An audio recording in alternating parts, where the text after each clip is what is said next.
On December 26, 2004, at 7:58 a.m., people's daily routine were interrupted by a catastrophic event. A colossal 30-meter high wave mercilessly swept across the region, causing the death of over 227,000 people. The countries affected by this disaster included Indonesia, Sri Lanka, India, Maldives, Malaysia, Myanmar, Bangladesh, Thailand, and even countries on the African continent. This event became known as the Indian Ocean Tsunami or the Aceh Tsunami, and it stands as one of the most deadly natural disasters in recorded history.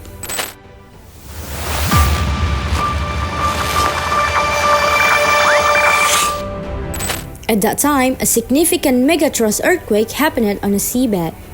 The epicenter was 160 km off the west coast on northern Sumatra in Indian Ocean, north of the island of Simeulue and a depth of 30 km. As per estimates, about 1,600 km of fault surface slip along the subduction zone, which is the zone where the Indian plate slides beneath the Burma plate. This happened beneath the Nicobar Island, Andaman Island, and the northern Sumatra. The surface movement was about 15 meters. The Indian plate forms a section of the extensive Indo-Australian plate, which underlies the Indian Ocean and Bay of Bengal. It intersects with the Burma plate, which is classified as part of the Eurasian plate at the Sunda Trench. This earthquake was the most potent on record in Asia, the most powerful in 21st century, and at least the third most influential earthquake globally since modern seismography commenced in 1900.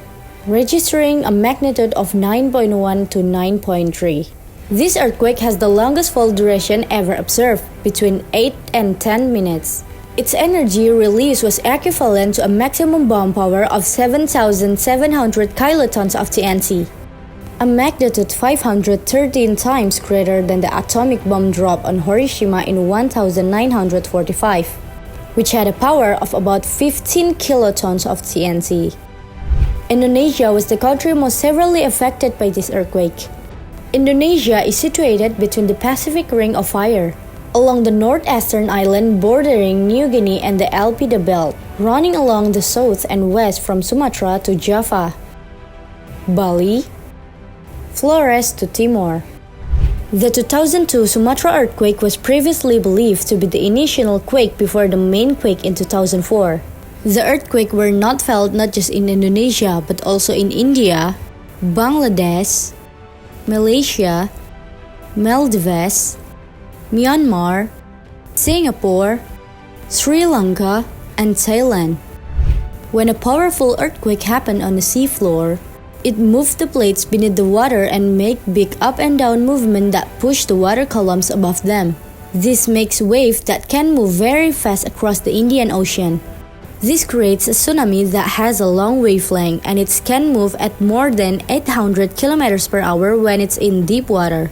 In the deep ocean, this wave may not be very large or clearly seen because they have a very long wavelength, but they still have lots of energy to move things.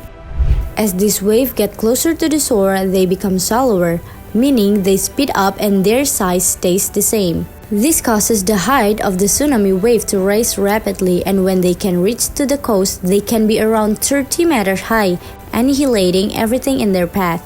This resulted in a tsunami that had a disastrous effect on the Indian Ocean. The tidal wave went out in all directions, striking the coastlines of Indonesia and the Andaman and Nicobar Island in India only 20 minutes after the earthquake, and then arriving at the northeast coast of Somalia in Africa 7 hours later. As per the National Oceanic and Atmospheric Administration, the size of wave and flooding range fluctuated across this area due to the location proximity to the quake epicenter. Also because of varied sea depth, coastline elevation, and other terrain attributes. In Aceh Province, North Sumatra, Indonesia, wave rose up to 51 meters, causing flooding up to 5 km inland.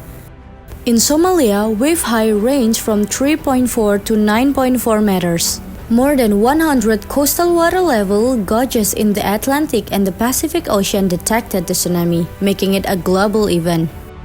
The tsunami in the Indian Ocean caused a huge loss of life, taking 227,898 people in 40 nations. Indonesia saw the greatest number of fatalities with 167,540 people and over 69 billion rupiah in losses. Sri Lanka had 35,322 deaths. India had 16,269 deaths. Thailand had 8,212 deaths. Somalia had 289 deaths. Maldives had 108 deaths. Malaysia had 75 deaths. Myanmar had 61 deaths. Tanzania had 13 deaths. Bangladesh had 2 deaths. Seychelles had 2 deaths. South Africa had 2 deaths. Yemen had 2 deaths, and Kenya had 1 death. Following the Indian Ocean or Aceh Tsunami, 227,898 people lost their life. This event remains the deadliest in history in terms of the number of victims. The tsunami aftermath caused immense destruction in previously flourishing region, resulting in damaged homes, businesses, and critical infrastructure.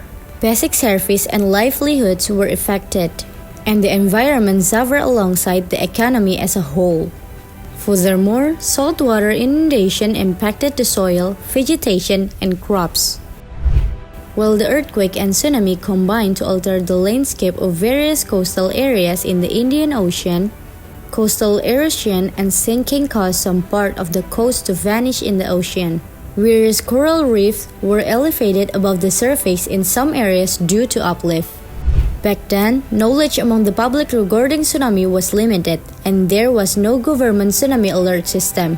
Furthermore, the forthcoming tsunami was already indicated by visible natural warning from the earthquake's epicenter, such as the receding seawater and the initial unusual large wave that caused no destruction. Unfortunately, it was not widely known as a warning, and numerous observers hurried into the water to investigate the revealed seabed. This happened even though the receding water signifies to forthcoming tsunamis. When the tsunami hit, the Pacific Ocean already had a tsunami warning system in place, but the Indian Ocean only had one in the planning stage. The Indian Ocean tsunami demonstrated that such disaster can also occur outside the Pacific, raising global awareness and prompting the construction of tsunami warning and mitigation system worldwide to prevent similar incidents from happening again. Today, warning centers for tsunami have been created in countries around the Indian Ocean. The center will receive message, evaluate threat, and give warning in line with the Indian Ocean tsunami warning and mitigation system, which is headed by Australia, India, and Indonesia. Additionally, initiatives have aimed to enhance public awareness of tsunami risk.